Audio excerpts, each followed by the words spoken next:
Ang kapal ng pagmumukha mo, Merla. Matapos kitang pakainin, painumin ay ito pang igaganti mo sa akin. Akala ko ba umuwi na ng probinsya si Jason? Bakit mo siya ikinulong? Walang ibang dapat sisihin kundi si Vivian. Siya ang punot dulo kung bakit ito nangyari. Jason, may hihilingin lang sana akong pabor kung maaari. Lintik, pati ba naman sa panaginip kayo nagpapakita ka, Merla? Masyado ka talagang pakialamerong babae ka! Taon 2008, Maynila.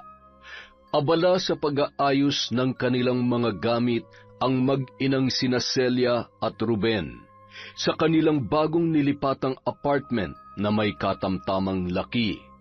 Kalilipat lamang nila sa Maynila dahil na rin sa kagustuhan ng anak nitong si Merla na nagtatrabaho bilang isang lady guard sa isang subdivision malapit lang din sa inuupahan nila.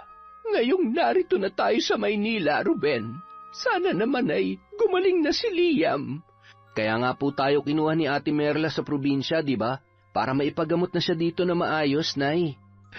Ay, hindi naman sa sinisisi ko si Liam sa pagkakaroon niya ng sakit sa puso. Pero bakit kasi hindi nagsusustento yung kanyang ama? Malaking halaga pa naman ang kinakailangan para maoperahan ang bata. Aba, hindi man lamang inisip ng lalaking yon na sila lang naman dalawa ni Merla ang nagsalo sa sarap sa paggawa nitong apo ko. Tapos eto, at si Merla lang ang nagpapakahirap para matustusan ang mga pangangailangan nitong si Liam. Alam nyo namang irresponsable yung lalaking yun. Hinahanapan nyo pa ng sustento. Imposible na po magbigay yun. Panganay na anak ni Nanay Celia si Merla. Nang mabuntis ng nobyo ay ipinakilala naman sa kanya ang lalaki. Unang kita pa lang ni Nanay Celia sa nobyo ng anak ay hindi niya na ito nagustuhan. Dahil normal na kay Nanay Celia ang magbunganga, nakatikim ang lalaki ng kanyang mga pangaral. Hindi nagustuhan ng lalaki ang una nilang pagkikita. Anito kay Merla ay hindi niya matatagalan ang pagiging istrikta at ang pagiging mabunganga ni Nanay Celia. Sinikap naman ni Merla na ipaintindi sa nobyo ang ugali ng ina at kinumbinsi pa niya na magtiis na lang muna para sa magiging anak nila. Pasasaan ba at makakabukod din naman sila pagdating ng araw. Akala ni Merla nagkaintindihan na sila ng kanyang nobyo. Ngunit bigla na lamang itong hindi nagpakita sa kanya at tuluyan ng naglaho ng walang pasabi.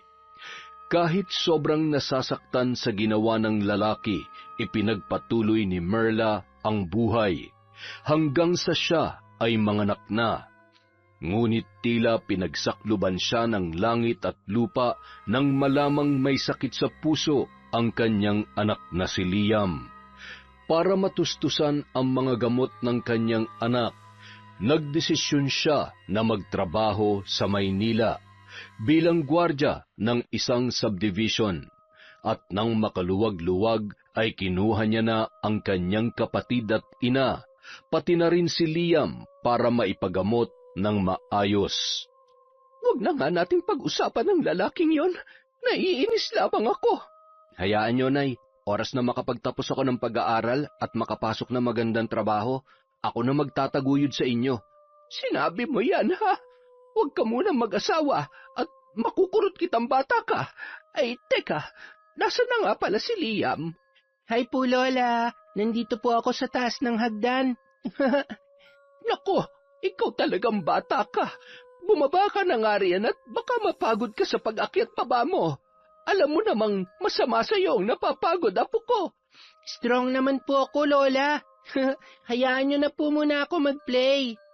Walang tigil sa pag-akyat at sa pagbaba ng hagdan si Liam.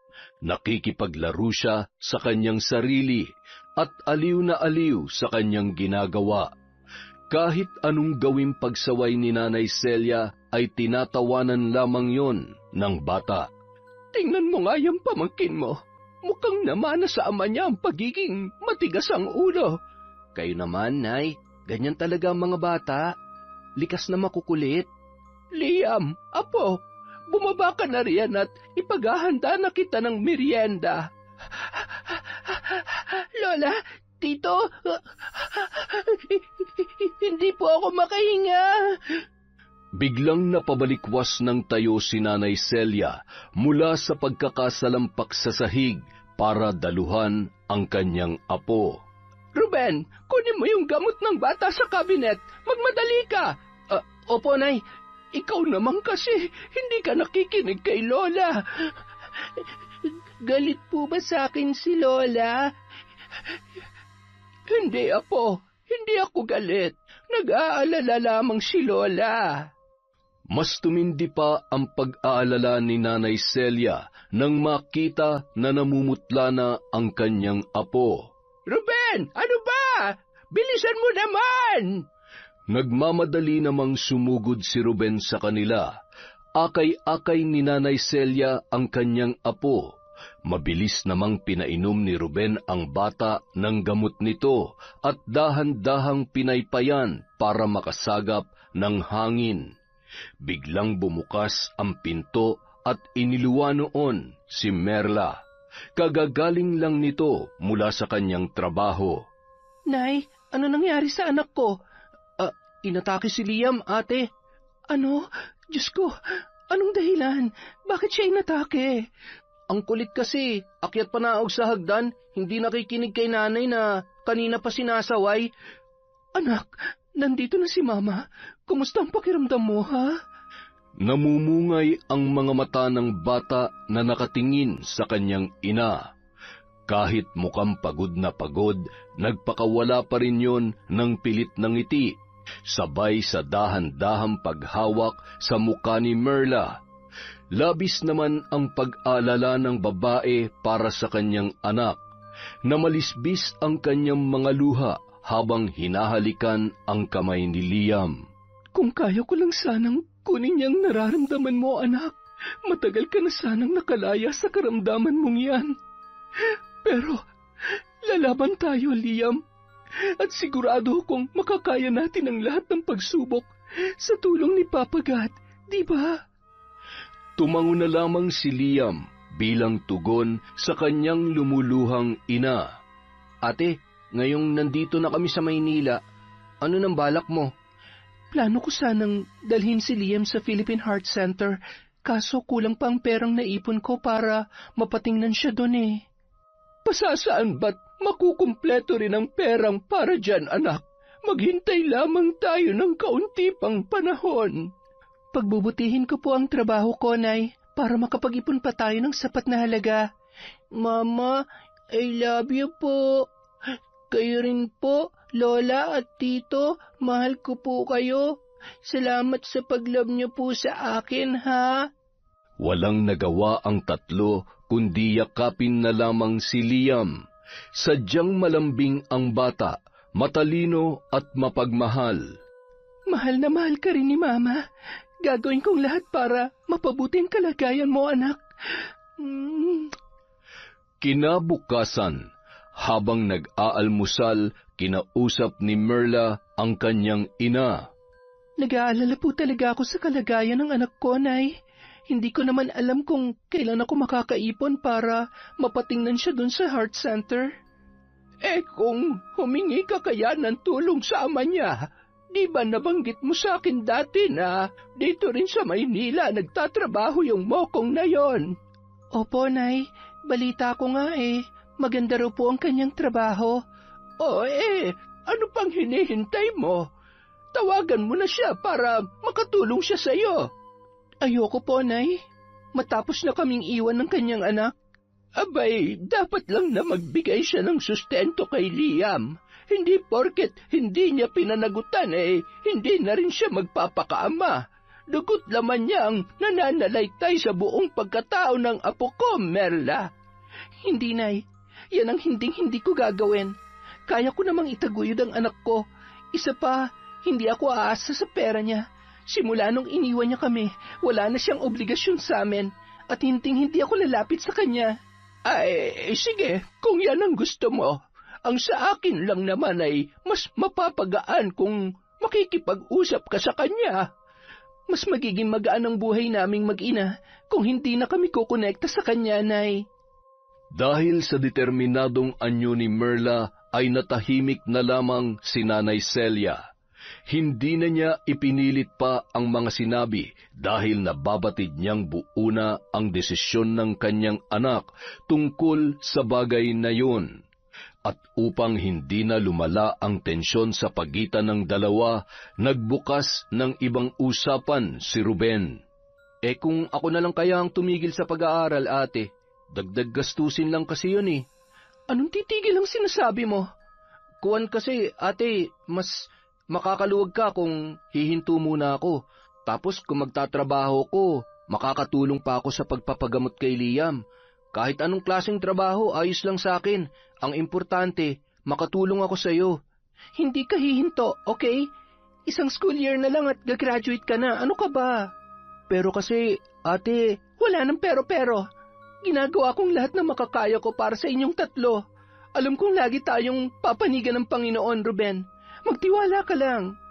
Samantala, sa loob ng subdivision, makikita ang pagwawala ni Vivian, ang babaeng naging kaibigan ni Merla. Malapit lang ang bahay nito sa guardhouse kung saan nakapwesto si Merla.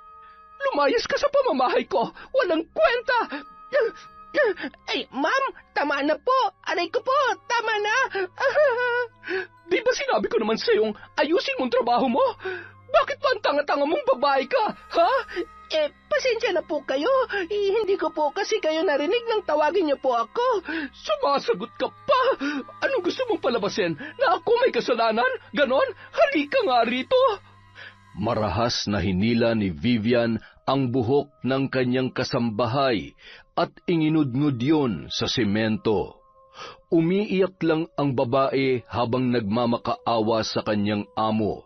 Wala siyang kalaban-laban dito dahil sa maimpluwensya yun.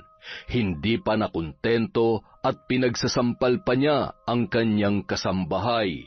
Lumayas ka! Layas! Kailangan ko po ng sahod ko, ma'am. 3 buwan yun ang hindi binibigay yung pirang pinagtatrabahuhan ko sa inyo. Sahod? Hoy, wala kang mahihita sa akin. Lumayas ka na! Pinagtulakan ni Vivian ang umiiyak na kasambahay papalabas ng gate. Sunod niyang binalibag ang mga gamit nito, kaya nagkalat yon sa kalsada. Isa-isang pinulot ng babae ang kanyang mga gamit. Bago siya tuluyang lumayo, ay nag-iwan pa siya ng matalim na tingin kay Vivian. May araw ka rin, Ma'am Vivian.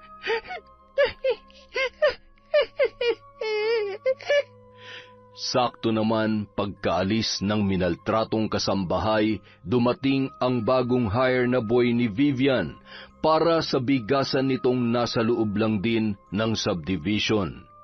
Nagpakilala ang lalaki bilang Jason. Pinatsyudahan niya ng tingin ang lalaki mula ulo hanggang paa. Napalis ang kanyang galit at napalitan ng ngiti ng masilayan ang magandang pangangatawan nito. At higit sa lahat, parang kinilig siya sa kagwapuhang taglay ng lalaki. Tuwang-tuwa si Vivian dahil sa wakas, pogi na naman ang nakuha niyang boy. Pangatlong boy niya na si Jason. Lagi siyang nagpapalit ng mga tauhan dahil hindi maintindihan ang pabago-bago niyang ugali. Galing sa probinsya ng Leyte ang lalaki. Lumuwas yun sa Maynila para maghanap ng trabaho. Malapit na kasing manganak ang asawa nito.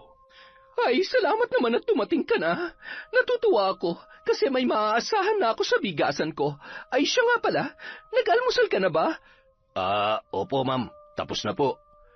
Nakayuko si Jason habang sumasagot kay Vivian nang biglang kumalam ang sikmura nito.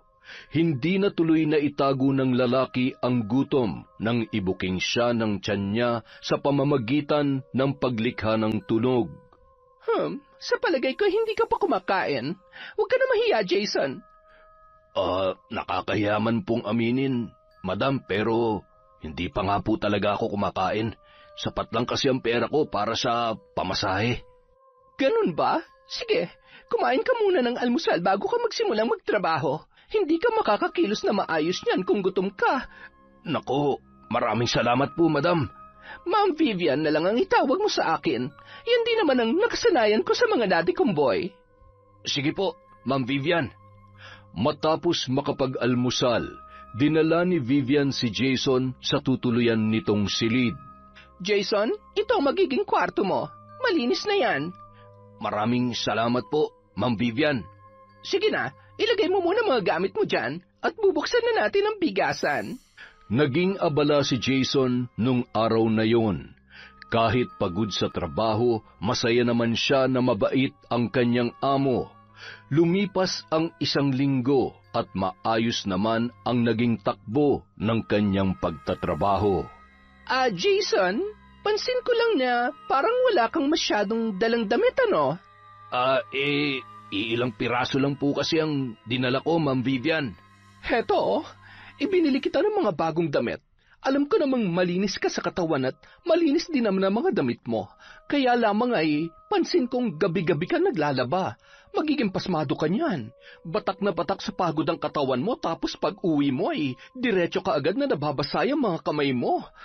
Ay, naku, salamat po. Ikaltas nyo na lamang po sa sahod ko ang pambayad ko sa mga to, Ma'am Vivian. Ay, hindi na. Regalo ko na sa iyo yan. Nakikita ko kasing masipag ka naman. Maraming salamat po talaga. Naku, nakakahiya naman po. Ano bang hiya-hiya? Hindi ka na iba sa akin. Pamilya na ang turing ko sa iyo. Ano ka ba? Dahil sa sinabing yon ni Vivian, mas lalong natuwa si Jason. Pakiramdam niya ay tatagal siya sa trabaho dahil sa napakabait niyang amo. At maswerte din siya dahil si Vivian ang naging amo niya. Siya nga pala, di ba may asawa ka na? Opo. Sa katunayan nga po ay buntis siya ngayon. Kaya nga ako lumawas dito para makaipon para sa panganganak niya. Abay, kung ganun ay bawal ka na palang mahumaling sa iba, ha? Bawal na po talaga, ma'am. Isa pa, magiging tatay na ako kaya naman hindi ako gagawa ng mga bagay na ikasisira ng pamilya ko. Tama yan. Sa akin ka na lang mag-focus, Jason. Sa akin lang. Ano po yun, ma'am? Ha? Ang ibig kong sabihin ay, sa aking negosyo ka na lang mag-focus. Pagbutihin mo ang pagtatrabaho para may maipadala kang pera sa asawa mo, ha? Tumango at napangiti na lamang si Jason sa sinabing yon ni Vivian.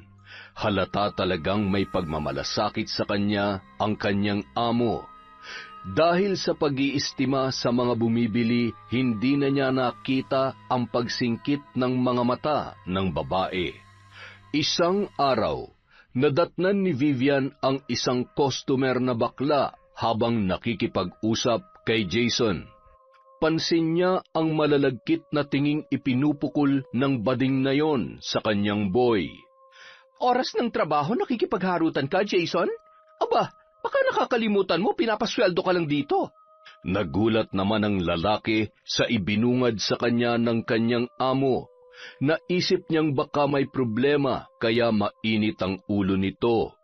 Bigla kasing nag-iba ang ugali noon na dati ay malumanay magsalita. Mabilis namang umalis ang bakla dahil sa sermon ni Vivian. Ma'am, pasensya na po. Hindi na po mauulit. Hindi na talaga dapat maulit dahil baka sisantehin kita.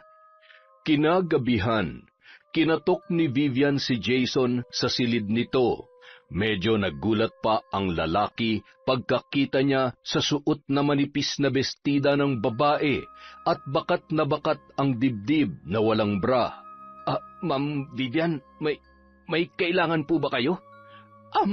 Gusto ko lang sanang mag-sorry. Pasensya ka na kung nasigawan kita kanina. Napahiya ka tuloy sa customer natin. Ayos lang po yun. Nagtanong lang kasi siya tapos nagkakwentuhan lang po kami saglit. Masyado talagang madaldal ang mga bakla, ano? Baka nagugutom ka. Kainin mo naman ako. Ano po yun? Ang ibig kong sabihin, kumain tayo. May niluto kasi ako.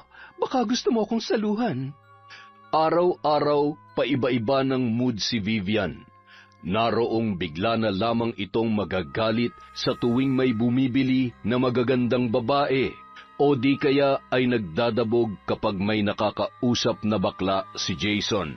Jason, takpan mo na lang kaya ng plastic ang mukha mo para hindi ka na matitigan ng mga malalandi. Si Ma'am naman, huwag kang tumawa, hindi ako nagbibiro. Di ba sa akin lang dapat ang atensyon mo? Bakit nakikipagharutan ka pa sa iba? Pasensya na po, Ma'am Vivian, pero hindi naman po ako nakikipagharutan. Ginagawa ko naman po na maayos ang trabaho ko. Ginagawa ng maayos? Tingnan mo nga yung mga sako ng bigas. Hindi na salansan ng mabuti. Magtrabaho ka kasi hindi yung karingking ka ng karingking sa iba. Akin na nga yung cellphone mo. Bawal ang cellphone sa oras ng trabaho. Naiintindihan mo? Napakamot na lamang ng ulo si Jason.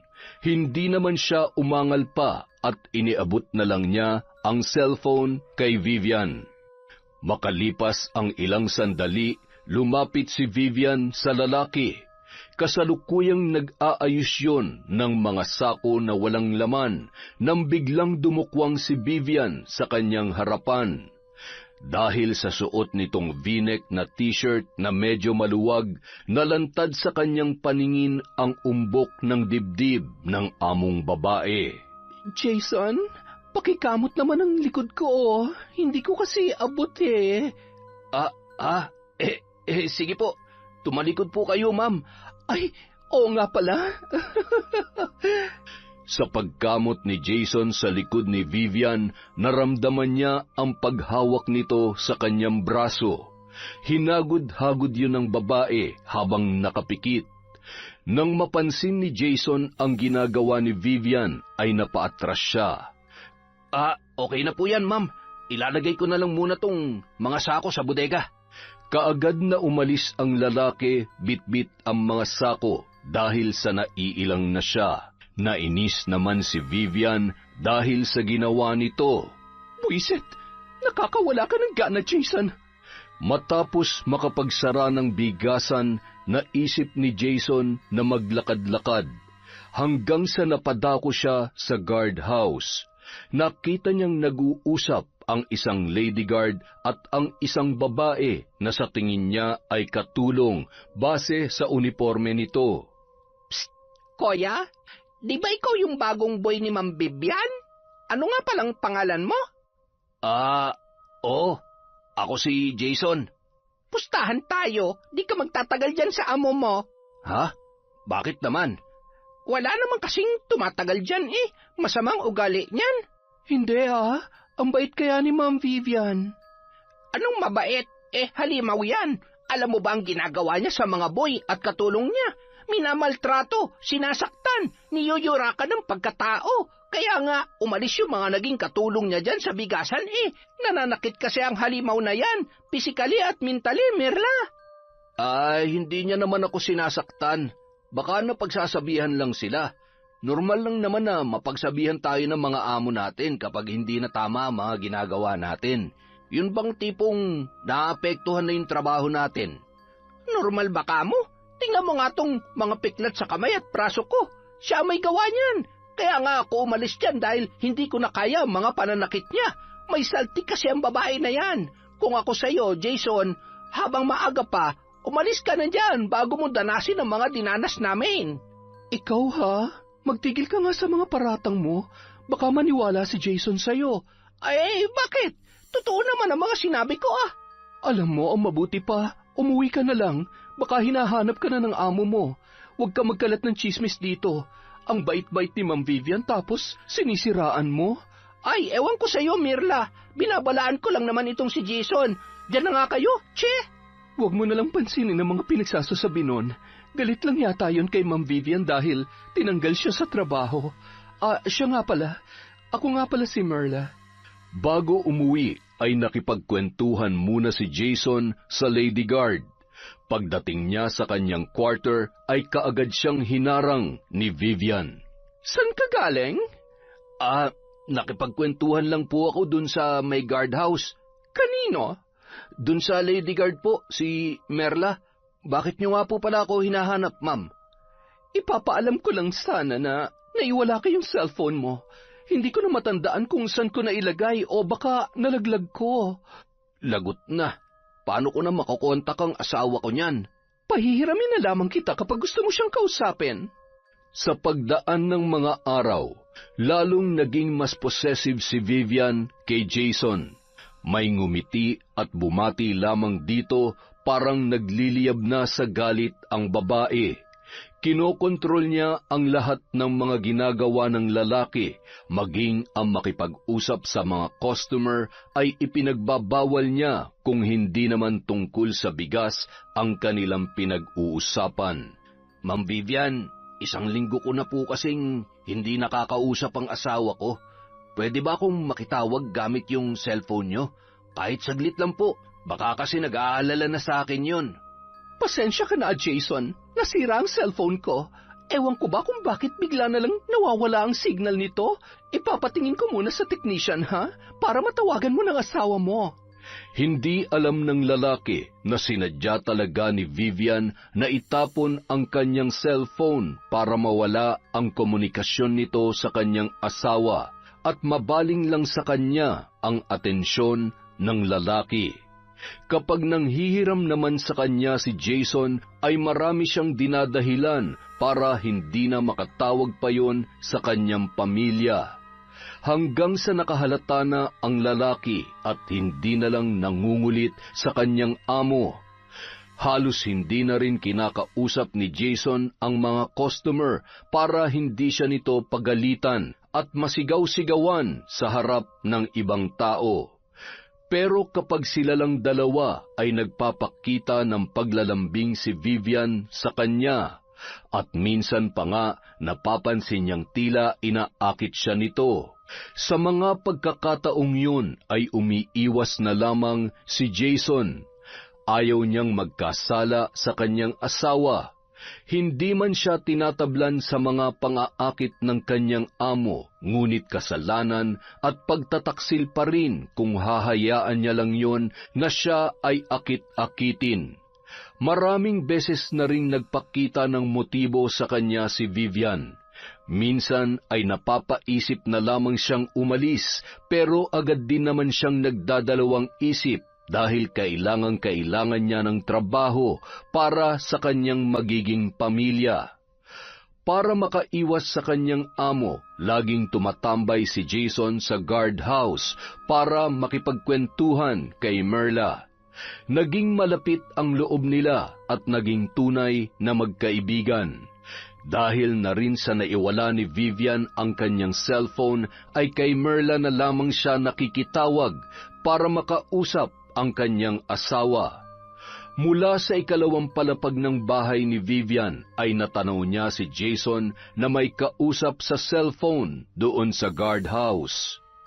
Lintik, ginagalit mo talaga ako, Jason. At ikaw naman, Merla. Kailangan may gawin ako para tigilan mo na sa pagtulong si Jason na makausap ang peste niyang asawa.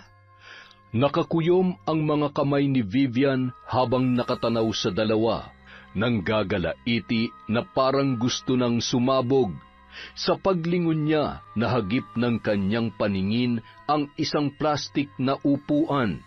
Marahas niyang dinampot yon at makailang ulit na inihampas sa pader. Gigil na gigil at namumula ang kanyang muka dahil sa galit. Kung hindi kita makuha sa pagbait-baitan ko, pas makakatikim ka ng kalupitan ko, Jason. Humanda ka! Nasira naman ang upuan at nagkahiwa-hiwalay ang ilang mga parte noon. Samantala, masayang ibinaba ni Jason ang hawak niyang cellphone at ibinalik yon kay Merla. Salamat, Merla, ha? Nawawala talaga yung pagod ko kapag nakakausap ko si Mrs. Hindi sa pinagdadamot ko tong cellphone ko, ha, pero bakit hindi ka na lang kasi bumili ng bago para kahit anong oras makausap mo yung asawa mo? Sayang din kasi ang pere. Saka baka kumpiskahin na naman ni Ma'am Vivian. Nagtataka na nga ako sa biglaang paiba-iba ng ugali niya eh. Alam mo yung bigla siya magagalit, tapos bigla rin malambing naman. Lahat ng ginagawa ko, kailangan alam niya. nakakasakal na nga eh. Daig niya pang asawa ko sa pinapakita niya sa akin. Baka naman may problema lang. Alam mo naman ng mga negosyante, masyadong maraming iniisip. Hindi eh. Parang para bang may sakit yata sa pag-iisip yun eh. Ano nga bang tawag dun? Yung pabago-bago ang mood? Bipolar? Tingin mo ganun siya? Alam mo, matagal na akong gwardya dito sa subdivision. Mabait naman sa akin yang si Ma'am Vivian. Basta, may iba talaga sa kanya eh. May mga ginagawa siyang hindi ko nagugustuhan. Para bang may gusto siya sa akin? Yun siguro ang dahilan kung bakit ayaw niya akong ipakausap sa asawa ko. Gusto ko na ngang umalis at maghanap na lang ng ibang trabaho eh. Nakakainis na kasi siya eh. Sa pag-uwi ni Jason, nakangiting sinalubong siya ni Vivian. Dala ang mainit na sabaw ay inalok niya ang lalaking tikman ang kanyang niluto. Hindi naman tinanggihan ni Jason ang pagkain at nilantakan niya yon. Naubos niya sa paghigop ang sabaw nang biglang makaramdam ng pagkahilo. Biglang nanlabo ang kanyang paningin. Pakiramdam niya ay umiikot ang kanyang paligid. Nang sinipat niya si Vivian ay nakangisi naman yun. Halatang nagdidiwang sa matagumpay na binabalak. Hanggang sa tuluyan na ngang nandilim ang kanyang paningin. Ilang oras ding nawalan ng malay si Jason. Paggising niya, nakagapos na ang kanyang mga paa at kamay sa isang madilim na silid na tanging aandap-andap na ilaw lang ng flashlight ang tumatanaw ay naaninagan niya ang kanyang among si Vivian. Gising ka na pala, Jason. Mahal ko. Anong ginagawa mo sa akin? Ano pa nga ba, Eddie? Tinali kita para hindi ka na makawala pa. Ano ba? Pakawalan mo ako dito, Ma'am Vivian. Hindi. Ilang beses mo na akong tinanggihan, Jason. Alam mo may pagtingin ako sa'yo, pero bakit ka umiiwas? Bakit? Dahil ba sa lintik mong asawa? Pwes simula ngayon, akin ka lang. Wala nang ibang makikinabang sa'yo maliban sa akin. Dahan-dahang naglandas ang mga kamay ni Vivian sa matipunong katawan ni Jason. Inihilig niya ang kanyang ulo sa balikat nito, saka bumulong. Sabihin mo, mahal mo rin ako, hindi ba? Nahihibang ka na. Oo, hibang na hibang ako sa iyo, Jason. Alam mo bang gabi-gabi mo akong hindi pinapatulog? Tapos nilalapitan kita, nag-iinarte ka pa? Pakawalan mo ako dito. Sabing pakawalan mo ako dito eh. Pakakawalan naman talaga kita. Basta ipangako mo hindi mo ako iiwan. Na ako lang ang mamahalin mo habang buhay. Biglang tumigas ang anyo ni Jason. Hindi na siya nakipagtalo pa kay Vivian. Tumahimik na lamang siya habang nag-iisip ng paraan para makatakas. Lumabas naman ang babae sa kwartong yon at kinandado ang pintuan. Nanlulumo na sumalampak sa sahig ang lalaki. Nababatid niyang wala siyang malulusutan sa kwartong yon. Samantala, ugali na ni Nanay Celia na kumustahin ang trabaho ni Merla hanggang sa naikwento nito sa kanya ang tungkol kina Jason at Vivian. Paibay-ba nga daw kasi ng ugali kaya nagdududa si Jason na baka totoo ngang may sakit sa utak si Ma'am Vivian. Nahahalata daw ni Jason na may gusto rin sa kanya si Ma'am Vivian at nagiging possessive na yun sa kanya. Kung totoo ngang may depresya sa pag-iisip ang Vivian na yan, aba, dapat mag-ingat ka, anak. Baka mapag-initan ka kasi lagi kayong nag-uusap ni Jason. Baka kung anong gawin nun sa'yo dahil sa selos. Hindi naman siguro, Nay. Nakakasiguro ako na mabait si Ma'am Vivian. Napakaamo ng kanya mukha at malambing kung magsalita. Alam mo, anak, hindi mo naman makikita sa panlabas na kaanyuan kung ano talaga ang kayang gawin ng isang tao. Kagaya ko, mabunganga at istrikta, hindi naman mahahalatang may kakayahan ako sa pambabarang, hindi ba? Inay naman, Baka may makarinig sa inyo at kung ano pang isipin sa atin. Nung nalugmok ka dahil sa pangiiwan ng ama ni Liam, pinag-aralan ko kung papaano mambarang. Maraming paraan ng pambabarang, anak, at sa oras na may manakit ulit sa'yo o sa kahit sino mang mahal ko sa buhay, makakatikim ng bagsik ng barang ang taong gagawa noon. Diyos ko naman, Nay, mangilabot nga kayo sa mga sinasabi nyo. Hindi ako nagbibiro, anak. Oras na may gumawa ng masama sa'yo, hindi ako magdadalawang isip na gumanti gamit ang kaalaman ko sa itim na kapangyarihan. Walang mananakit sa akin, Nay, dahil wala naman po akong kaaway. Sinasabi ko lang to, anak, dahil baka may gawing masama ang Vivian na yun sa'yo. Kampante naman po akong mabait si Ma'am Vivian. Sa pagdating ni Merla sa guardhouse, masaya siyang binati ng karelyebo niyang gwardya. Ang aga mo naman yata, Merla. 6:00 pa ang out ko ah. Sinadya ko talagang agahan para naman makapagkwentuhan pa tayo. O heto, dinalhan kita ng pagkain. Uy, salamat ha. Tamang-tama, nagugutom na ako. Ano bang okasyon? Wala naman, trip ko lang nadalhan ka ng pagkain. Habang nagkukwentuhan ang dalawa, napadaan sa kanila si Vivian. Malapad ang ngiti nito. Good morning sa inyong dalawa. Magandang umaga po, Ma'am Vivian. Mukhang maganda ang gising natin, ha? Ay, oo naman, Merla. Salubungin natin ng saya ang bagong umaga.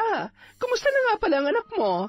Ayos naman po, Ma'am. Paminsan-minsan inaatake pero sa awa naman ng Diyos, nagiging okay naman po siya kaagad. Hayaan mo, ipagdarasal ko ang anak mo. Heto, tanggapin mo ito, pandagdag para sa mga gamot niya. Ay, salamat po, Ma'am. Ay, sige, alis na muna ako. Masarap mag-exercise kapag ganito ang panahon. Tinanaw na lamang ni Merla ang papalayong si Vivian. Ang bait talaga ni Ma'am Vivian, no? Napakibit balikat na lamang ang kanyang kasamahan dahil hindi ito kumbinsido sa pagpapakitang tao ni Vivian. 8:00 na nang muling napadaan si Vivian sa pwesto ni Merla. Merla, gusto sana kitang imbitahin sa nalalapit kong birthday. Pumunta ka ha, para naman makapagkwentuhan din tayo. Naku, nakakahiya naman po, Ma'am Vivian. Anong nakakahiya? Magkaibigan naman tayo, di ba? Dahil sa pangungumbinsi ni Vivian ay hindi na nakatanggi pa si Merla. Kinabukasan, maagang nagising si Merla. Hinagkanhagkan niya ang kanyang anak at niyakap ng mahigpit. Mama, hindi ako makahinga. Sa pag-aakalang inaatake na naman ang bata, ay saglit siyang nataranta. Mama, hindi lang ako makahinga dahil sa higpit ng yakap mo. Akala ko naman kung napaano ka na, anak. Anak, mahal na mahal ka ni Mama, ha? Love na love ko rin po kayo, Mama. Basta anak, ipangako mong kahit na anong mangyari, magpapaka-strong ka, ha? Kasi magiging malungkot si Mama kung hindi ka makikinig kina Lola at Tito, okay? Opo, Mama. Promise po, hindi po ako magiging pasaway. Very good naman yan. Ang bait naman ng baby ko. Matapos na makapaghanda para magpunta sa subdivision, kinausap ni Merla si Nanay Celia. Nay, kayo na munang bahala magtabi sa perang pampaopera ni Liam, ha? Heto po, sapat na halaga na po yan para doon kung kinakailangan. Bakit ibinibigay mo sa akin ito? Basta, kayo na magtabi niyan. Saka, Nay, huwag niyo pong pababayaan si Liam, ha? At kung ano-ano pa ang ibinilin ng babae sa kanyang ina. Para ka namang pupunta sa malayo dahil sa dami ng mga ibinibilin mo, anak. Magjo-duty ka lang naman sa tapat na subdivision. Siya, ako na ang bahala rito. Mag-iingat ka, Merla. Nay, mahal na mahal ko po kayo. Tandaan niyo yan, ha?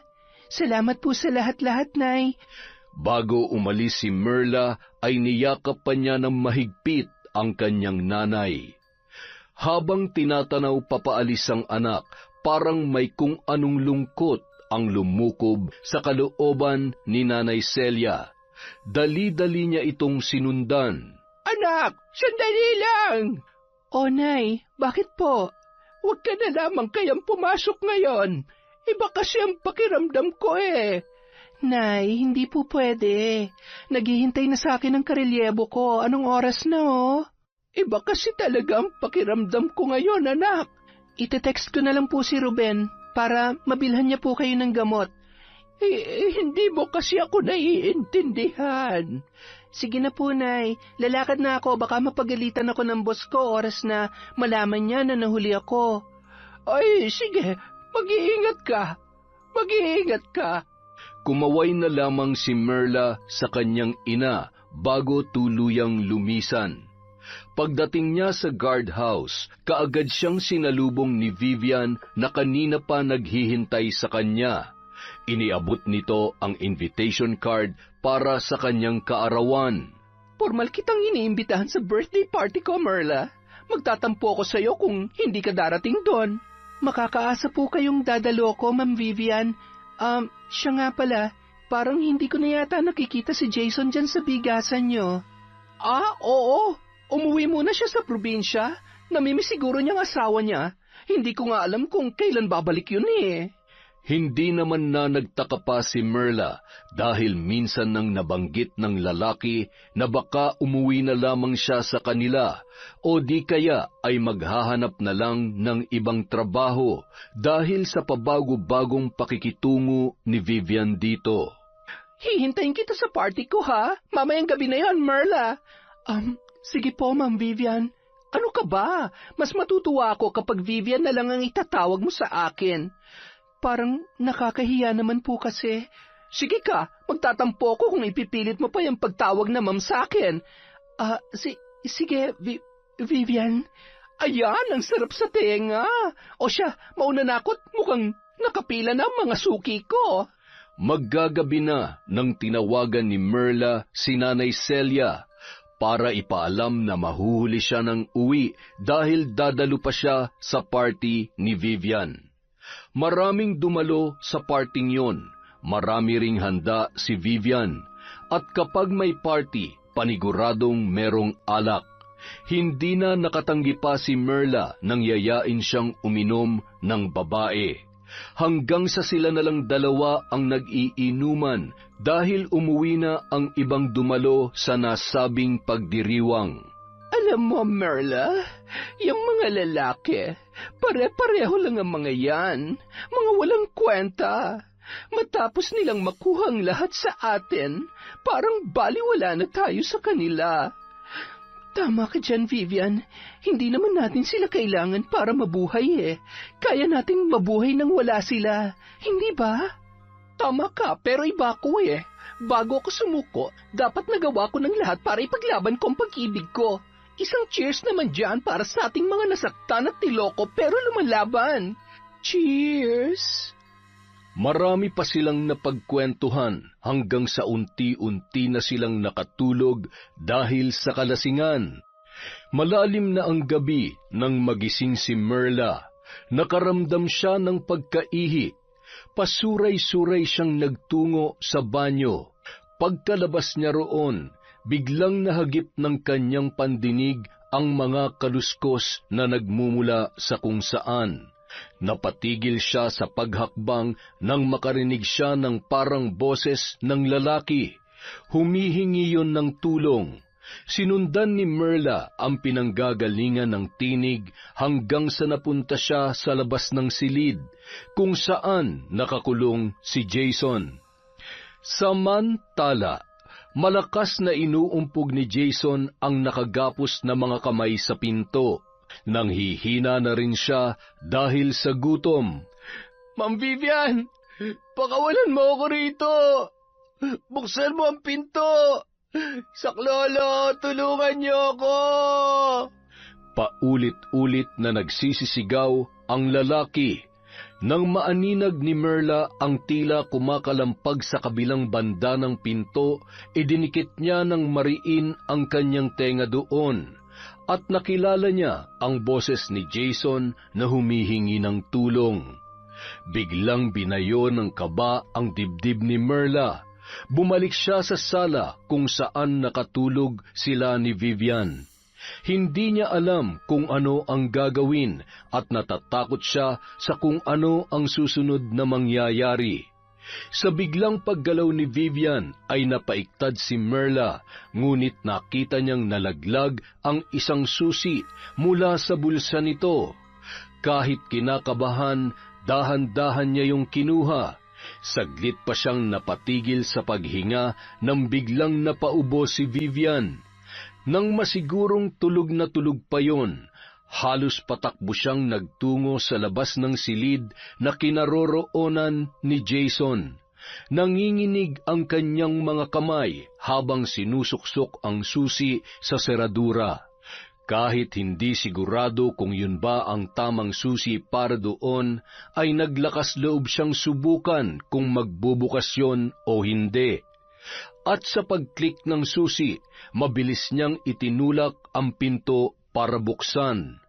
At bumungad sa kanya ang puyat at pagod na kaanyuan ni Jason. Jason, Diyos ko, anong ginawa ni Vivian sa'yo? Ikinulong niya ako rito at hindi niya ako pinapakain. Gusto niyang siya lang ang maging mundo ko. Pakiusap, tulungan mo ako makalabas dito, Merla. Parang nawalan na ako ng sapat na lakas dahil sa gutom. Huwag ka mag-alala, makakauwi ka sa pamilya mo, Jason. Kailangan natin mag-ingat. May baril si Vivian. Kinalagan ni Merla ang mga kamay at paa ni Jason. Mabilis nilang tinalunton ang daan palabas sa bahay ni Vivian. Bago sila makalabas, kailangan muna nilang dumaan sa natutulog na babae dahil yun lang ang tanging daan para lubusan na silang makatakas. Ngunit sa hindi inaasahang pagkakataon, pagkilos ni Merla ay nasagi niya ang isang florera. Nalaglag yon sa sahig na naglikha ng malakas na ingay. Kinabahan silang dalawa dahil sa paggalaw ni Vivian. Ngunit saglit lamang yon dahil bumalik na yon sa pagtulog. Pinauna ni Merla si Jason hanggang sa dumako na sila sa pangunahing pintuan. Ubod ng ingat itong binuksan ni Jason habang si Merla naman ay nakamasid sa natutulog na si Vivian. Nang mabuksan nila ang pinto, mabilis na lumabas ang dalawa. Pilit na binubuksan ni Jason ang gate nang biglang may nagsalita sa kanilang likuran. Saan kayo pupunta? May hawak na baril si Vivian at nakatutok yon sa kanilang dalawa. Ang kapal naman ng pagmumukha mo, Merla.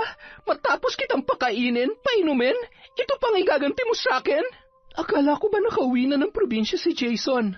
Bakit mo siya ikinukulong? Wala ka na doon! Wala kang pakialam! Nagkamali ako ng pagkakakilala sa'yo. Akala ko mabait ka. May tinatago ka palang ugali na hindi ko gustuhin ni naman. Jason, bumalik ka na sa loob! Ano ko, baliw? Uuwi na ako sa amin. Sa ayaw at sa gusto mo. Ah, ganon ha? Ipinutok ni Vivian ang baril kay Jason. Tinamaan naman ng lalaki at bumulagta. Walang hiya ka! Mamamatay tao! Pagkatapos noon, itinutok naman ni Vivian ang baril kay Merla. At dahil dumaan naman sa training si Merla, ay hindi siya nagdalawang isip na sunggaban si Vivian para agawin ang baril mula rito. Nag-agawan silang dalawa, ngunit sadyang malakas si Vivian. Naitulak niya si Merla dahilan upang bumagsak yon.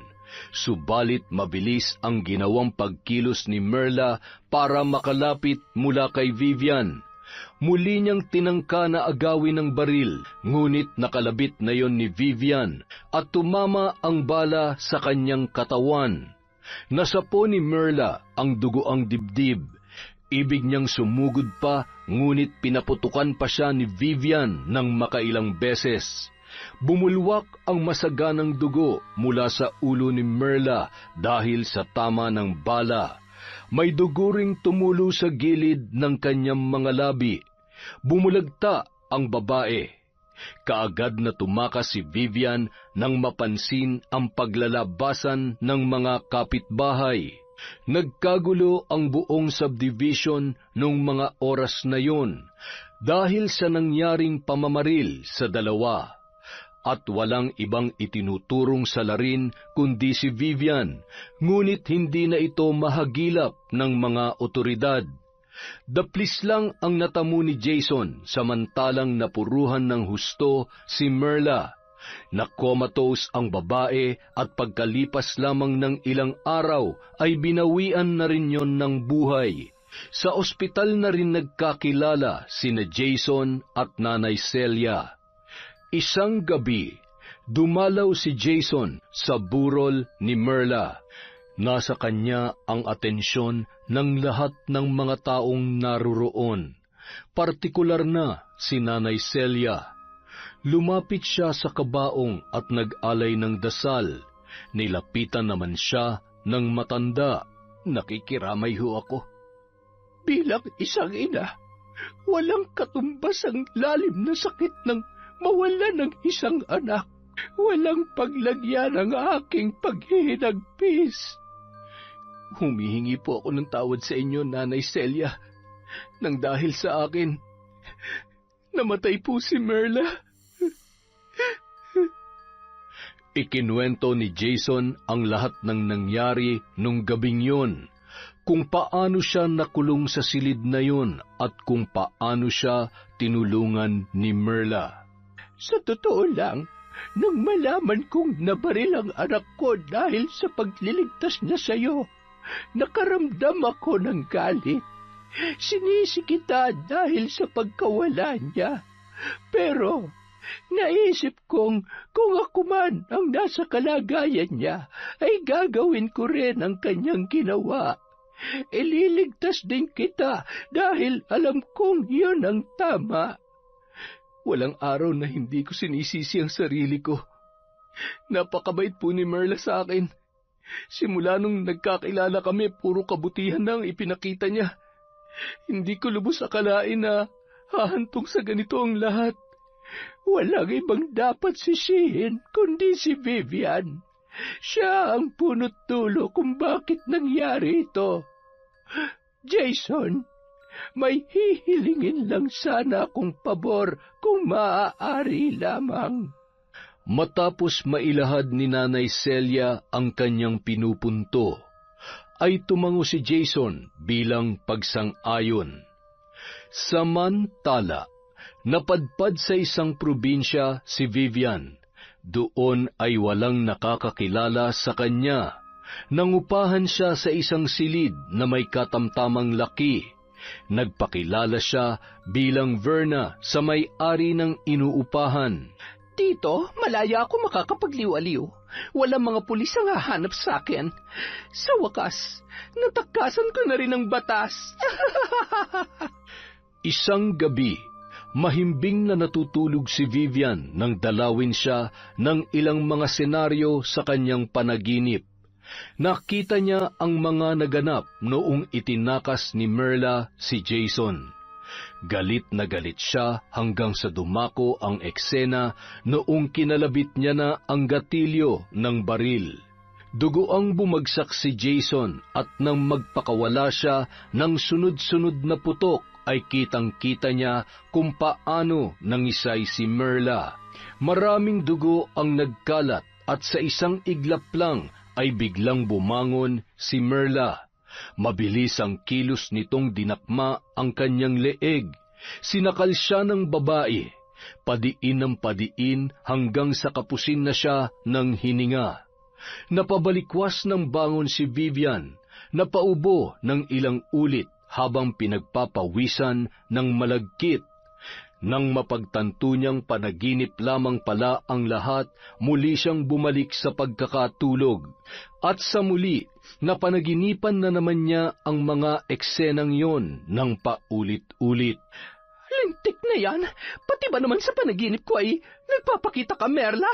Masyado ka talagang pakialamerang babae ka! Samantala, maingat na kinakabisa ni Nanay Celia ang mga katagang siya lamang ang nakakaunawa. Gamit ang mga kandila, pinapatakan niya ang damit ni Vivian. Ibinigay yon ni Jason sa kanya bago umuwi ang lalaki sa probinsya pagkatapos ng libing ng kanyang anak.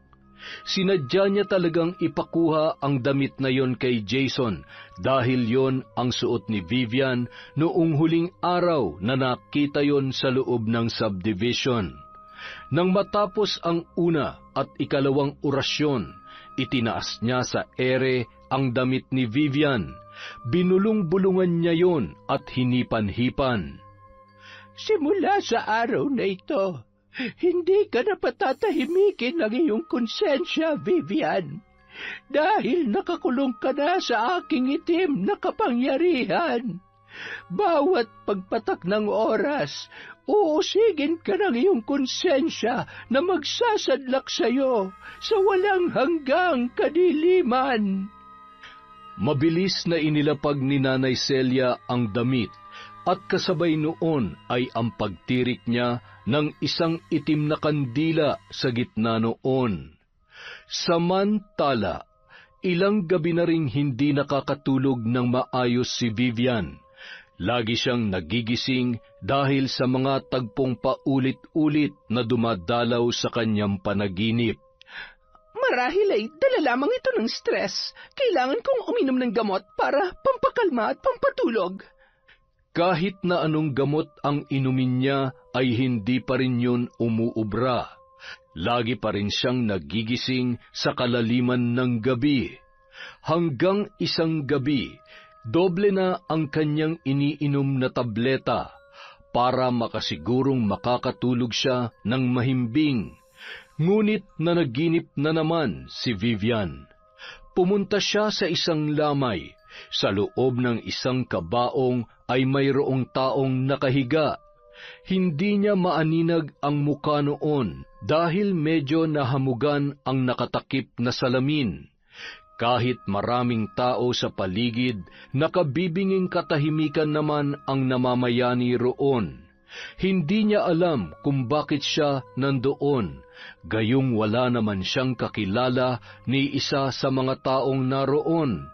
Iginala niya ang kanyang paningin at biglang nag-iba ang paligid. Binalot yun ng kadiliman. Wala siyang maaninag na kahit katiting na liwanag, hanggang sa biglang nanikip ang kanyang dibdib. Hinahabol niya na ang kanyang paghinga nang biglang nagkaroon ng nakakasilaw na liwanag. Tumambad sa kanyang paningin ang liwanag na nagmumula sa ilaw na nakapalibot sa kabaong sa lugar na kanyang kinaroroonan. Nang hilakbot si Vivian, nagtataka kung bakit siya na ang nakasilid doon. At sa isang iglap, biglang dumungaw ang isang matandang babae. Nagpakawala yun ng nakakalokong pagngisi, hanggang sa biglang nag-iba ang anyo ng matanda. Dahan-dahan yon na naging kamukha ni Merla. Nanlilisik ang mga mata at galit na galit ang itsura. Binalot ng takot si Vivian, nanginginig, nangingilabot. Gusto niyang sumigaw, ngunit walang boses na lumalabas sa kanyang bibig, hanggang sa nakarinig siya ng mga putok na nagmumula sa isang baril. Umalingaw-ngaw yon sa kalaliman ng kanyang tainga. Napatda pa si Vivian nang biglang may tumalsik na mga dugo sa kanyang muka. Pilit na gumagalaw ang babae, ngunit tila paralisado na ang buo niyang katawan. Ang kanyang paghinga ay unti-unti na ring binabawi sa kanya. Hinihingal na napabalikwas ng bangon si Vivian. Sapo ang kanyang dibdib dahil pakiramdam niya ay totoong napupugto na ang kanyang hininga. Nanunuyo ang kanyang lalamunan at sumasakit na ang kanyang ulo. Lubayan mo na ako, Merla. Alam kong sa makabilang buhay ka na. Huwag mo na akong perwisyuhin. Walang hiya ka. Ang pagsapit ng bawat gabi ay naging parusa para sa babae. Naroong bigla na lang siyang nagigising na masakit ang dibdib o di kaya ay napapasigaw dahil sa takot at sindak sa kanyang panaginip. Napansin ng ibang nangungupahan ang nangyayari kay Vivian. Pinayuhan naman siya ng mga yon na magpatingin na sa albularyo para malaman kung ano nga ba ang nangyayari sa kanya. Sa tulong ng kanyang landlady, nakilala niya ang isang albularyo. Sa tingin niya ay magkasing edad lamang sila. Matipuno ang pangangatawan nito at tipong mabango. Hindi amoy insenso o kahit na anumang langis. Sabihin mo, ano bang totoo mong nararamdaman? Lagi akong nahihilo. Eto nga't nanlalabo na ang paningin ko. Pasimpleng idinantay ni Vivian ang kanyang ulo sa balikat ng albularyo. Umiiral na naman ang kanyang kalandian. Kasalukuyang magkatabi silang nakaupo sa isang mahabang bangko. Teka lang at ikukuha kita ng halamang gamot. Mabisang lunas yon para sa mga nahihilo. Hindi na. Mukhang maayos naman ang pakiramdam ko. Yun nga, lagi kong dinadalaw ng mga masasamang panaginip. Gabi-gabi yun at halos hindi na ako pinapatulog. Tinitigang mabuti ng albularyo si Vivian kung paano ito magsalita at kumilos.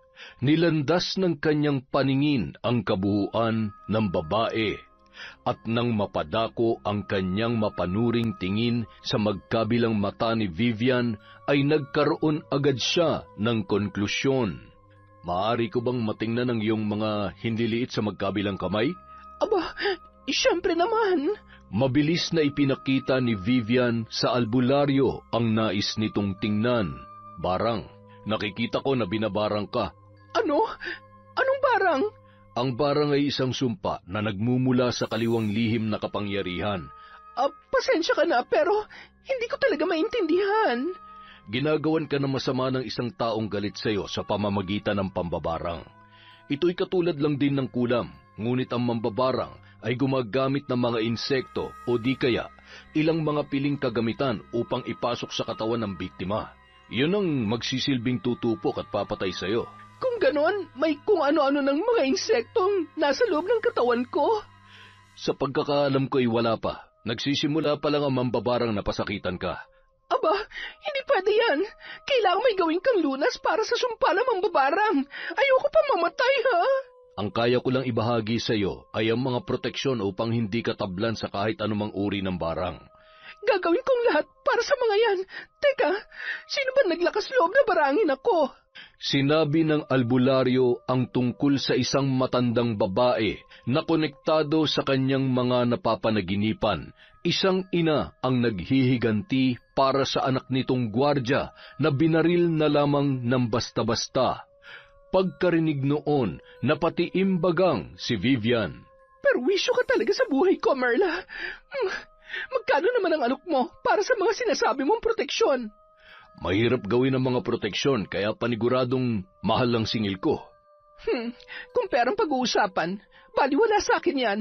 Pero kung papatulan mong iaalok ko, siguradong magkakasundo tayo. Tuso at swapang si Vivian, kaya malabong magpakawala siya ng malaking halaga. Ginamit niya ang kanyang utak para maisahan ang albularyo. Hinagod niya ang likod nito at pasimpleng idinikit doon ang malulusog niyang dibdib.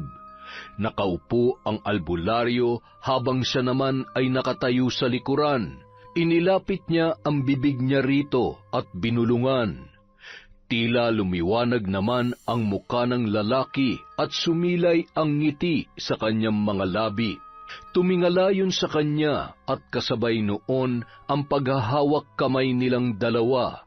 Pumasok sa pribadong silid ang albularyo. Makalipas ang ilang oras, lumabas na si Vivian at masayang umuwi sa kanyang inuupahan.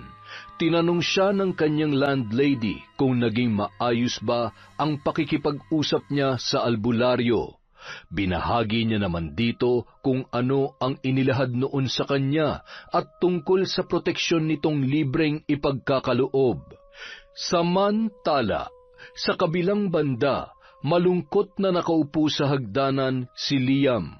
Liam, ayos lang bang baby namin na yan? Tito, kailan po ba uuwi si Mama? Bakit ang tagal niyang bumalik? Akala ko ba natutulog lang siya dun sa sementeryo? Bakit hindi pa siya umuuwi?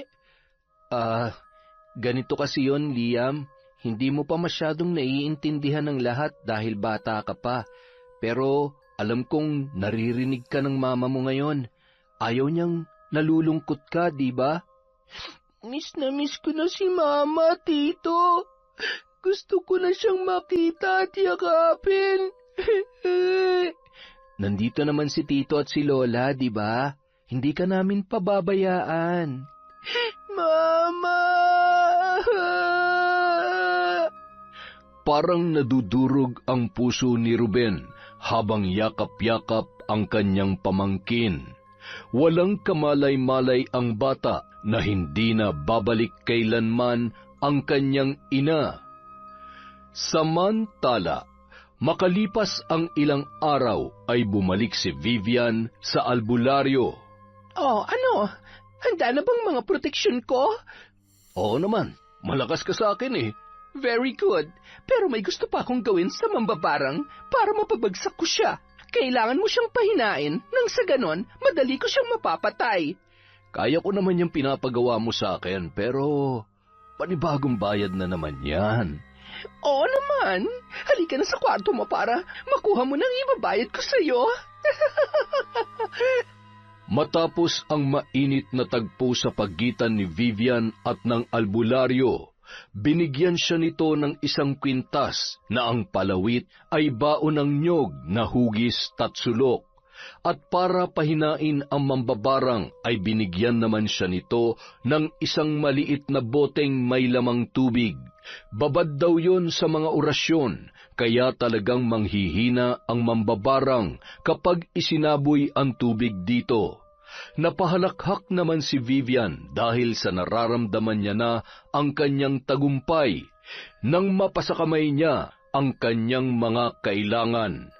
Samantala, namumugto na ang mga mata ni Liam. Magdamag kasi siyang umiiyak at hinahanap si Merla. Lola, nasan na po ba si Mama? Nasa heaven na siya, Apo. Kailangan mong maintindihan na hindi na siya babalik. Huwag ka mag-alala. Nandito naman kami ni Tito Ruben mo. Heaven?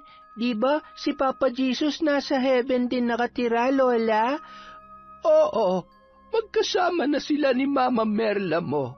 Lagi ka nilang binabantayan. Sigurado ako doon. Lola, hindi ako makahinga. Saglit lang ha. Ikukuha muna kita ng tubig.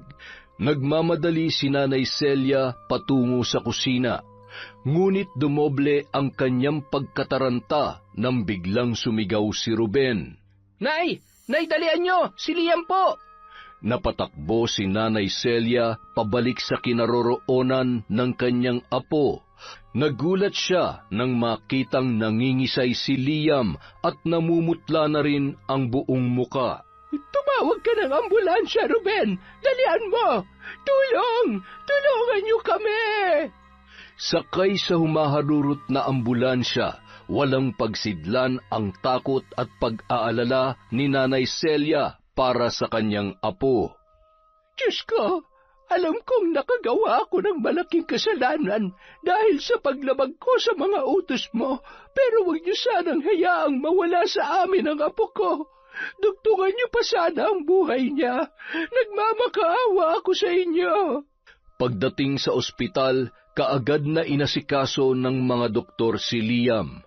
Kinakailangan na pala nitong maoperahan sa lalong madaling panahon. Walang pag-aalinlangan ay kaagad na sinang-ayunan ni Nanay Celia at Ruben ang gagawing operasyon. May sapat naman silang pera para sa bagay na yun. Nang ipasok na sa operating room si Liam ay panay naman ang pagdarasal ni Nanay Celia para sa kaligtasan ng bata. Ilang araw ang nakalipas matapos ang matagumpay na operasyon ni Liam. Ngunit kailangan niya pang manatili roon para sa mga gagawing pagsusuri bago tuluyang lumabas ng ospital. Kinailangan namang umuwi ni Nanay Celia nung araw na yon para kumuha ng mga gamit at para makapaglaban na rin. Habang si Ruben ang nagbabantay kay Liam na mahimbing na natutulog, bigla namang dumating si Vivian. Taas noo yung humarap sa kanya. Ikaw ba yung kapatid ni Merla? Bakit po? Anong kailangan nila? Nasaan ang nanay mo? Nang mamukaan ni Ruben ang babae, ay nakaramdam siya ng galit. Aling Vivian, ang dapat sa inyo ay mabulok sa kulungan dahil sa ginawa niyong pagpatay sa ate ko. Kulungan? Baka kayong ilagay ko sa kulungan, dun sa ilalim ng lupa. Ang lakas naman ng loob ng nanay mo para barangin ako.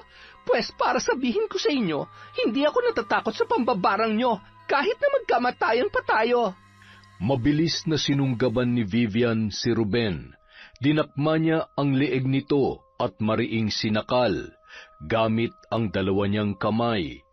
Dahil sa hindi inaasahan niyo ng binata, ay hindi na siya nakapanlaban pa. Uubusin ko kayo! Papatayin ko kayong lahat! Kahit lalaki si Ruben, ay hirap siyang labanan si Vivian. Masyado itong malakas at pursigidong gawan siya ng masama. Ramdam niya ang mahigpit nitong pagkakasakal. Nauubo na siya sa ginagawa nito, ngunit hindi siya makawala. Pakiramdam niya ay sasabog na ang kanyang kaugatan sa ulo dahil sa tindi ng pagkakasakal nito sa kanya. Akala niya ay tuluyan na siyang malalagutan ng hininga, ngunit biglang may humambalos kay Vivian. Nabitawan siya nito at hinarap ang bagong dating na si Nanay Celia. Anong ginagawa mo sa anak kong hayop ka? Wow! Ang galing! Dumating na pala ang mambabarang na ina ni Merla. Ikaw, ano ka? Isa kang mamamatay tao. Alam mo, tanda, kahit kailan, hindi ako tatablan ng barang mo. Hindi ako natatakot sa'yo. Kampante si Vivian sa kanyang mga sinasabi at pinasaringan niya pa ng tingin ang inuubong si Ruben. Kayang-kaya ko kayong lahat. At ikaw ang isusunod ko kay Merla sa impyerno. Ikaw ang dapat na mapunta sa impyerno dahil demonyo ka. Sa ganda kong to, tatawagin mo akong demonyo? Magdahan-dahan ka sa pananalita mo dahil hindi mo alam kung ano ang kaya kong gawin. Dumagundong sa 4 na sulok ng silid na yon ang boses ni Vivian. Nakikita mo ba tong kwintas ko, tanda? Bigay sa akin to ng isang mahusay na albularyo. Habang suot ko to, hinding-hindi mo ako magagalaw. Kaya pala ang yabang mo. May anting-anting ka palang tinatangan. At hindi lang yan, matakot ka dahil meron akong ganito. Ipinakita ni Vivian ang maliit na bote na mayroong lamang tubig. Akala ni Vivian matatakot si Nanay Celia sa ginawa niya, ngunit tumawa lamang yon. Huwag mo nga akong pagtawanan, tanda. Hetong bagay sa'yo. Mabilis niyang binuksan ang bote at isinaboy kay Nanay Celia ang laman noon. Nagulat naman ang matanda sa kanyang ginawa. Biglang natakpan ni Nanay Celia ang mukha niya at mabilis na pinahid ang tubig na tumalsik doon.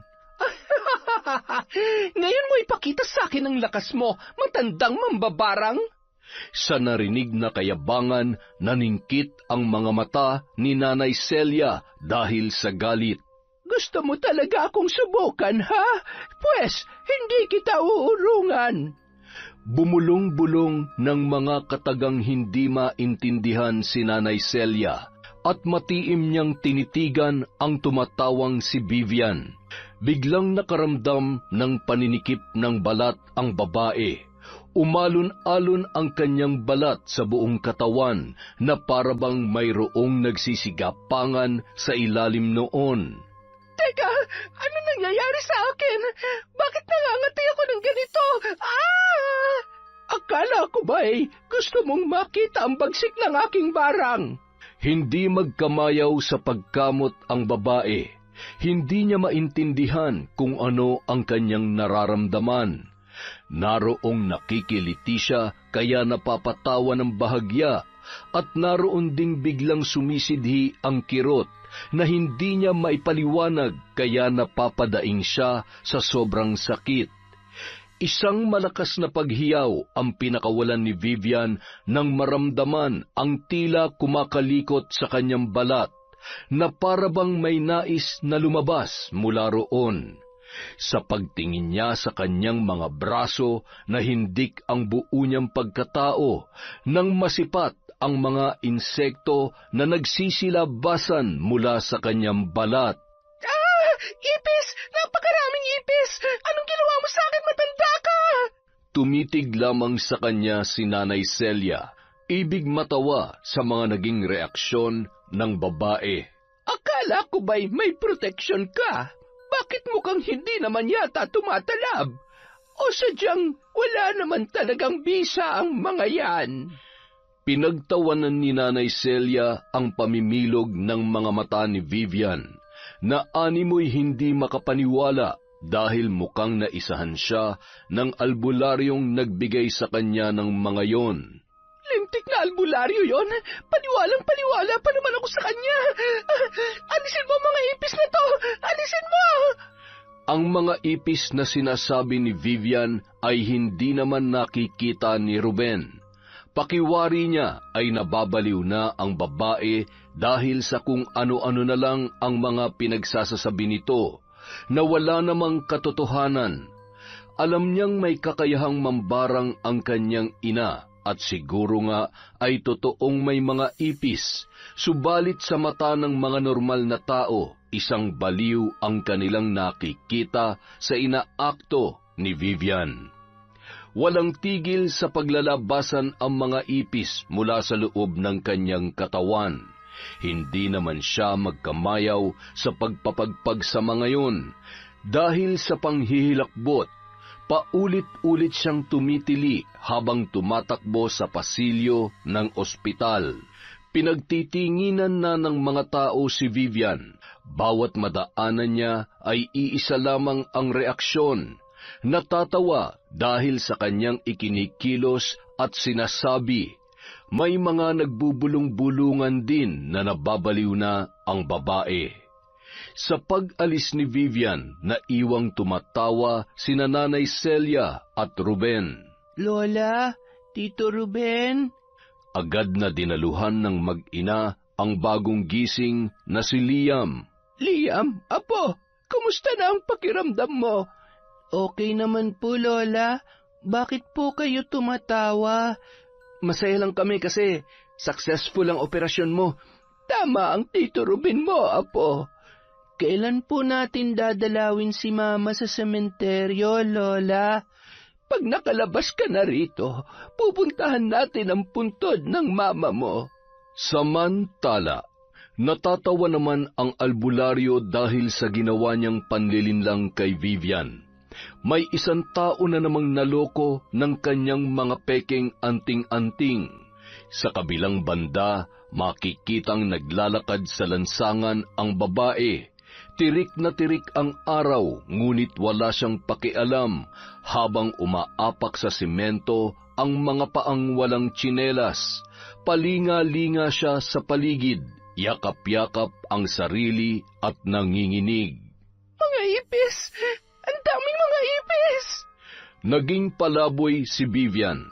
Ang dating sopistikada nitong pananamit ay napalitan ng punit-punit at madungis na kasuotan.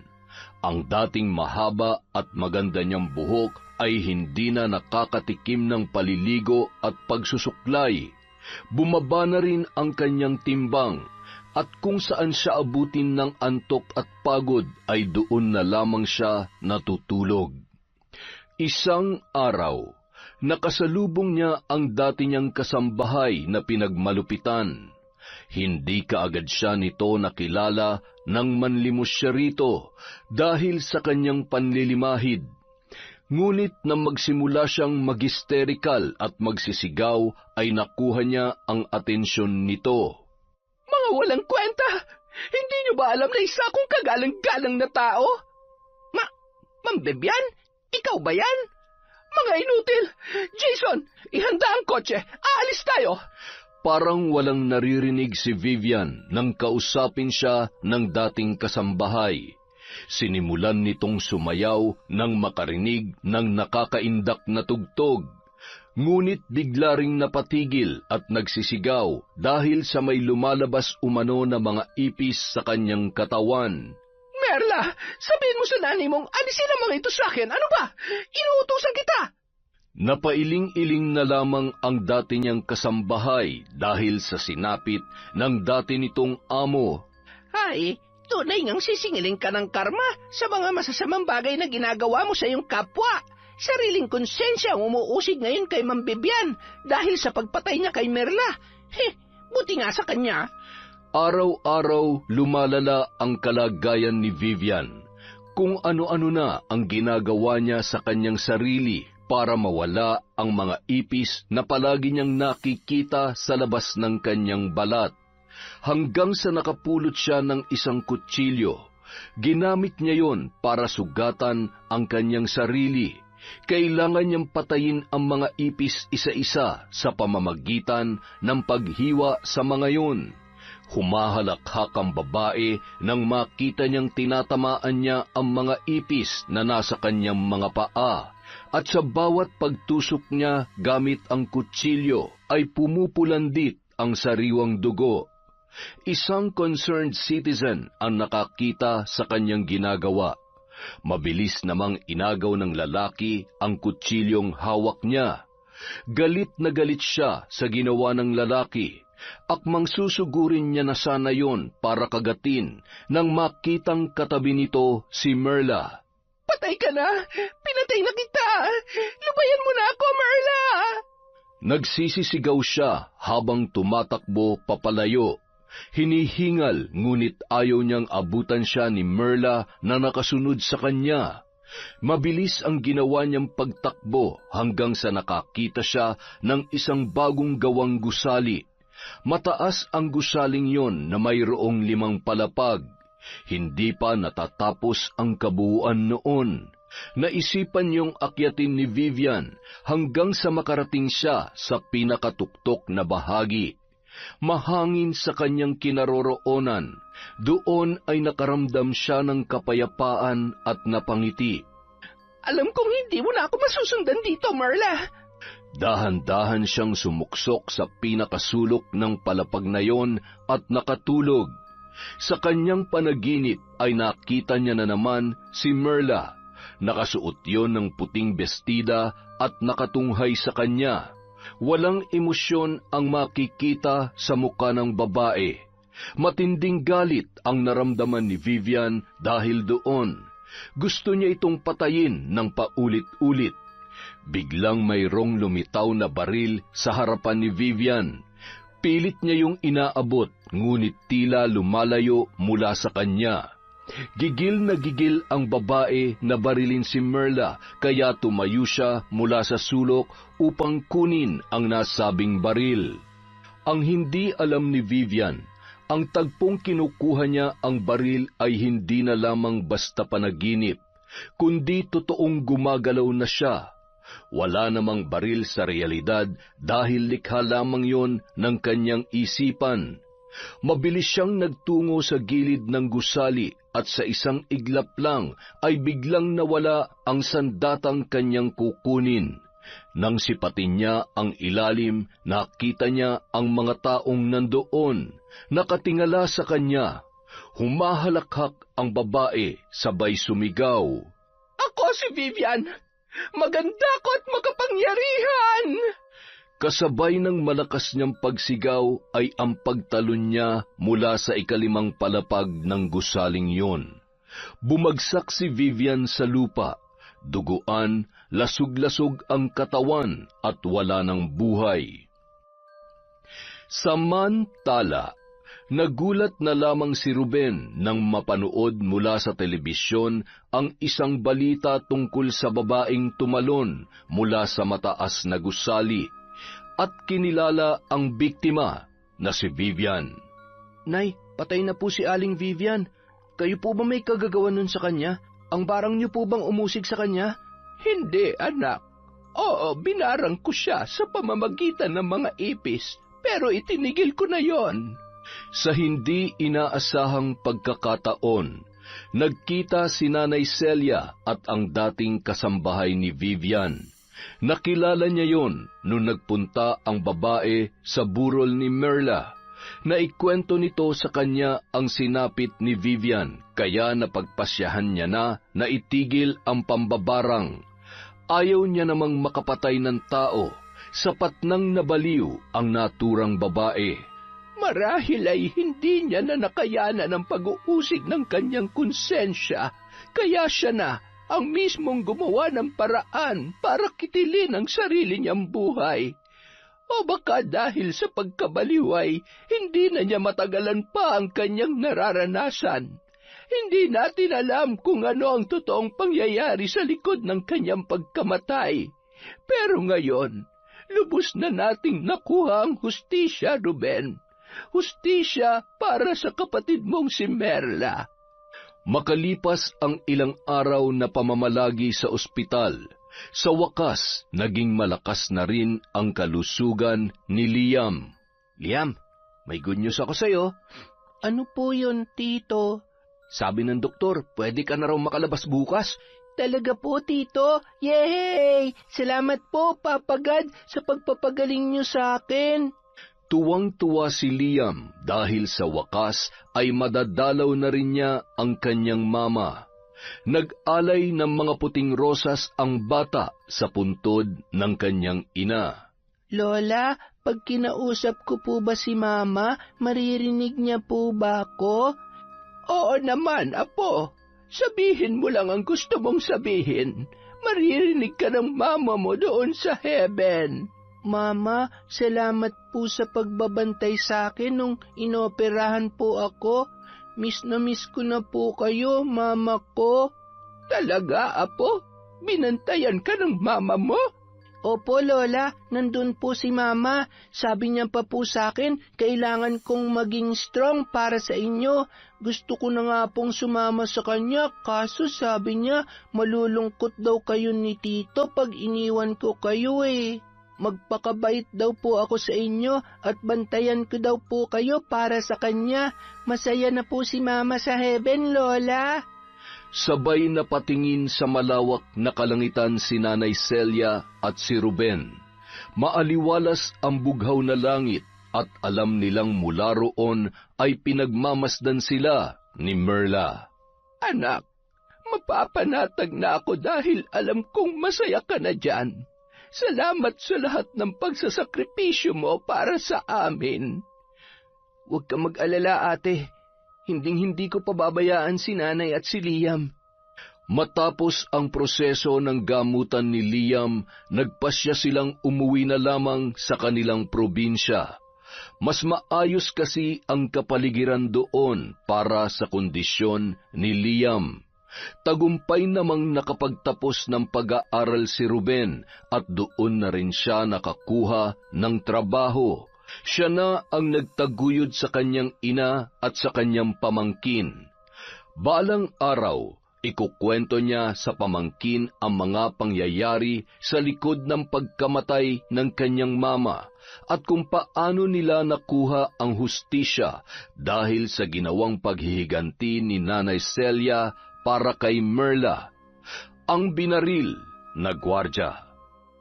Yon! Abay, napakaganda na naman nun ah. Magandang araw po sa inyo, mga kaenteng. Maraming salamat po uli sa walang sawang pagsubaybay sa mga kwento natin. Maglilista lang po ulit tayo ng mga isa-shoutout natin sa ating susunod na video. Again, maraming salamat po sa pakikinig sa Kwentong Enteng.